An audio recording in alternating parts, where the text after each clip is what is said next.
Hello students, उम्मीद है कि आप सभी ठीक होंगे। मैनेजमेंट अकाउंटिंग के पिछले लेक्चर में हमने पढ़ा था मैनेजमेंट अकाउंटिंग का मीनिंग और उसका ओरिजिन। आज की लेक्चर सीरीज की कड़ी में हम करने जा रहे हैं मैनेजमेंट अकाउंटिंग के ऑब्जेक्टिव्स, नेचर और स्कोप। तो जैसा कि अभी तक आप सीख चुके हैं कि मैनेजमेंट अकाउंटिंग इंफॉर्मेशन को इस तरीके से इस तरीके से मॉडिफाई करने का एक टूल है जिससे कि मैनेजर्स अपने लिए डिसीजन मेकिंग के लिए ज़रूरी इंफॉर्मेशंस निकाल सकें।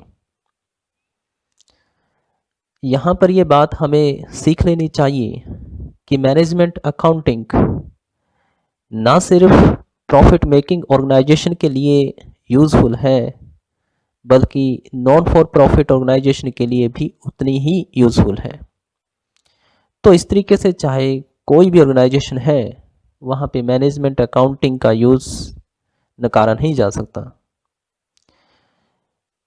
मैनेजमेंट अकाउंटिंग की कुछ ऐसी फीचर्स हैं जो कि इसे बाकी अकाउंटिंग से अलग करती हैं।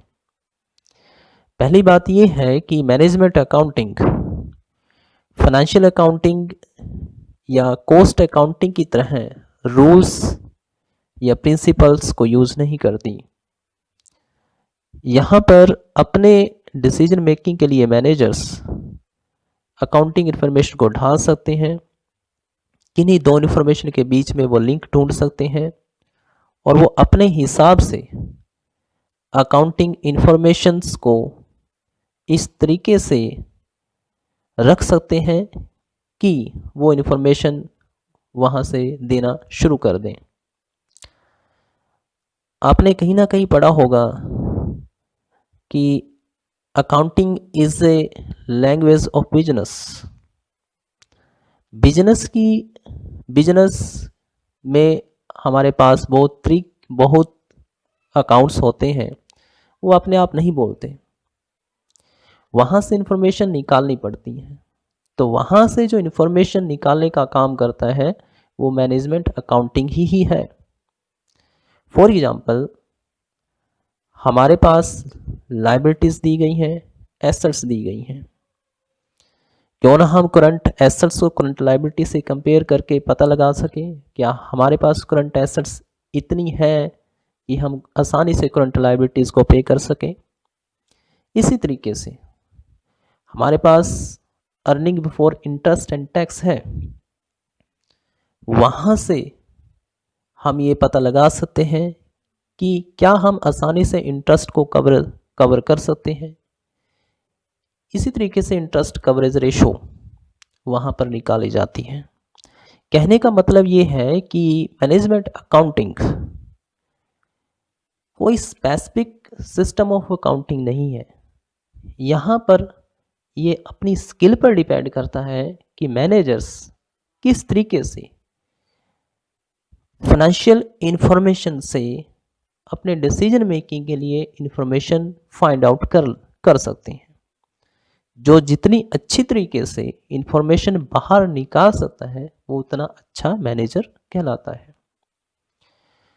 इसी तरीके से हम ये कह सकते हैं कि अकाउंटिंग को जब मैनेजर्स अपने फायदे के लिए, अपने यूज़ के लिए, अपने डिसीजन मेकिंग के लिए अकाउंटिंग का यूज़ करें तो उसको भी हम मैनेजमेंट अकाउंटिंग कहेंगे। देखिए, फाइनेंशियल अकाउंटिंग सिर्फ ये हमें बताता है कि प्रॉफिट कितना हुआ, लेकिन वो ये नहीं बताता क्या प्रॉफिट सफिशिएंट है या सफिशिएंट नहीं है। ये पता लगाने के लिए मैनेजर्स कुछ टूल्स यूज़ करते हैं और वो पता लगा लेते हैं क्या हमारे जो प्रॉफिट है वो रीज़नेबल है या नहीं है। जैसे कि हम प्रॉफिट रेशो से पता लगा सकते हैं कि हमारा जो प्रॉफिट है वो सेल के कंपेयर में कितना है। तो इस तरीके से हम कह सकते हैं कि management accounting has some distinctive features जो बाकी किसी अकाउंटिंग में नहीं है। तो आगे बढ़ते हुए अगर हम ऑब्जेक्टिव्स की बात करें, मैनेजमेंट अकाउंटिंग का सबसे जो मेन ऑब्जेक्टिव है वो सिंपल तरीके से याद रखना है कि maximise the profits and minimise the losses. ये सबसे फंडामेंटल ऑब्जेक्टिव है मैनेजमेंट का।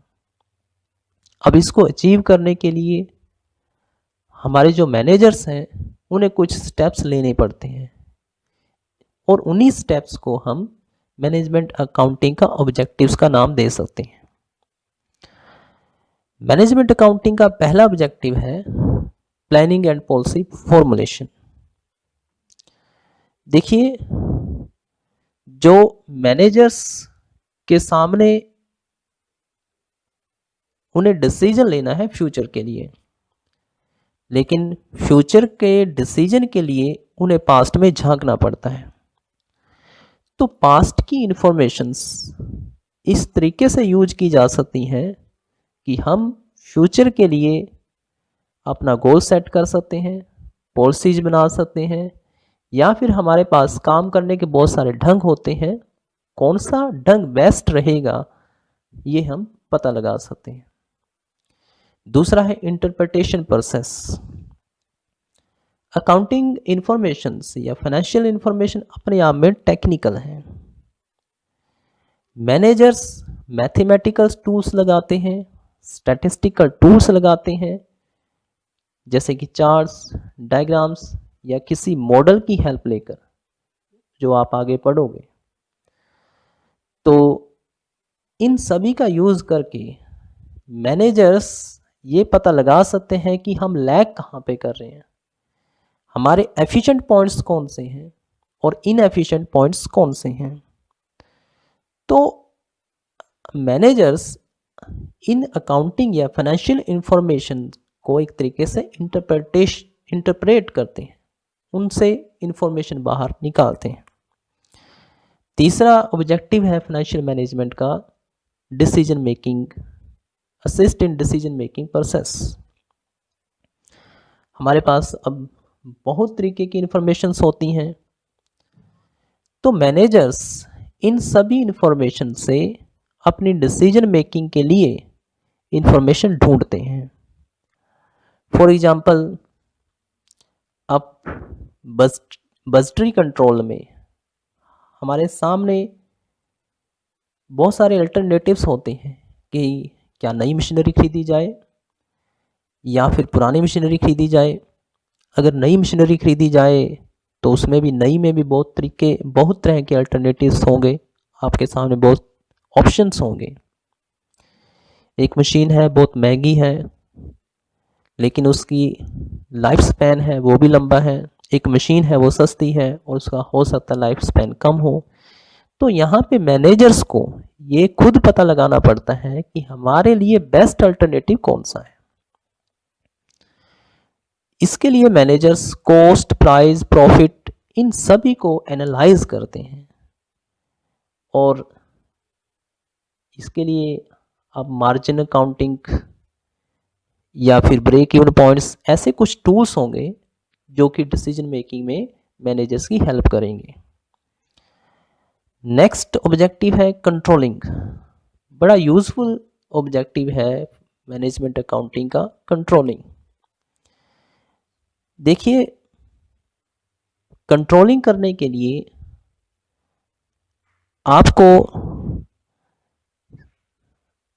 पहले से स्टैंडर्ड तय करने पड़ते हैं या फिर हम कह सकते हैं कि बेंचमार्क्स सेटअप करना पड़ता है और उससे एक्चुअल रिजल्ट से कंपेयर करते हैं।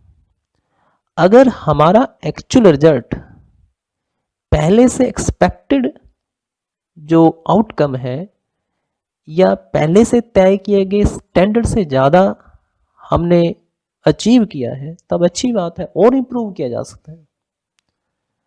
हम और इम्प्रूव करने के लिए स्टेप्स लेते हैं। लेकिन अगर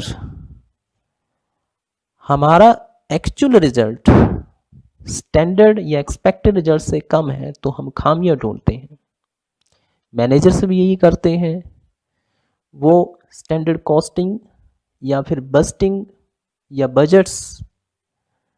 बजटिंग सिस्टम जैसी टेक्निक्स का यूज़ करके वो कंट्रोलिंग करते हैं। नेक्स्ट ऑब्जेक्टिव है रिपोर्टिंग। मैनेजर्स के लिए सबसे जो इम्पोर्टेंट है वो इंफॉर्मेशंस को यूज़ करना है, लेकिन उन्हें टाइमली इंफॉर्मेशन मिलनी चाहिए। एक ऐसी इंफॉर्मेशन जो कंप्लीट दी गई लेकिन लेट दी गई वो इतनी यूज़फुल नहीं है। मैनेजर्स को क्विक इंफॉर्मेशन चाहिए और इसलिए मैनेजमेंट अकाउंटिंग में बहुत कुछ ऐसी टेक्निक्स और टूल्स हैं जो कि जल्दी या हम कह सकते हैं क्विक इन्फॉर्मेशन हमें उपलब्ध करवाती हैं और मैनेजर्स इन इन्फॉर्मेशन का यूज़ करके अपनी डिसीजन मेकिंग कर सकते हैं। मैनेजमेंट अकाउंटिंग इस तरीके से मैनेजर्स को हेल्प करता है, उन्हें टाइमली रिपोर्टिंग करता है। नेक्स्ट है फैसिलिटेट्स ऑर्गेनाइजिंग एंड कोऑर्डिनेशन। एक ऑर्गेनाइजेशन के अंदर बहुत सारे डिपार्टमेंट्स होते हैं, बहुत सारी यूनिट्स हो सकती हैं। अगर उनमें आपस में कोऑर्डिनेशन ना हो तो हम अपने ऑब्जेक्टिव्स को अचीव नहीं कर सकते। मैनेजमेंट अकाउंटिंग का जोर इसी बात पर रहता है कि पूरे ऑर्गेनाइजेशन के अंदर कोऑर्डिनेशन रहे। फॉर एग्जांपल रिस्पॉन्सिबिलिटी सेंटर्स होते हैं। रिस्पॉन्सिबिलिटी सेंटर्स हम किसी इंडिविजुअल या किसी डिपार्टमेंट को उनके ऑब्जेक्टिव सेटअप करने के लिए कहते हैं और अगर वो ऑब्जेक्टिव्स अचीव नहीं करते तो हम उन्हें रिस्पॉन्सिबल ठहराते हैं। तो यहाँ पर हर एक डिपार्टमेंट या एक इंडिविजुअल की ये पर्सनल ऑब्लिगेशन बन जाता है कि जो उन्होंने खुद अपने ऑब्जेक्टिव सेट किए हैं उनको अचीव किया जा सके। मैनेजर्स एक मास्टर बजट बनाते हैं और उस मास्टर बजट को जो बाकी के बजट्स हैं उसके लिए वो एक्सपेंडिचर्स एलोकेट करते हैं। तो इन सभी टेक्निक्स का जो यूज़ है उनका मकसद यही होता है कि मैनेजमेंट के अंदर जो ऑर्गेनाइजिंग का काम है वो अच्छे तरीके से हो, साथ में कोऑर्डिनेशन सही तरीके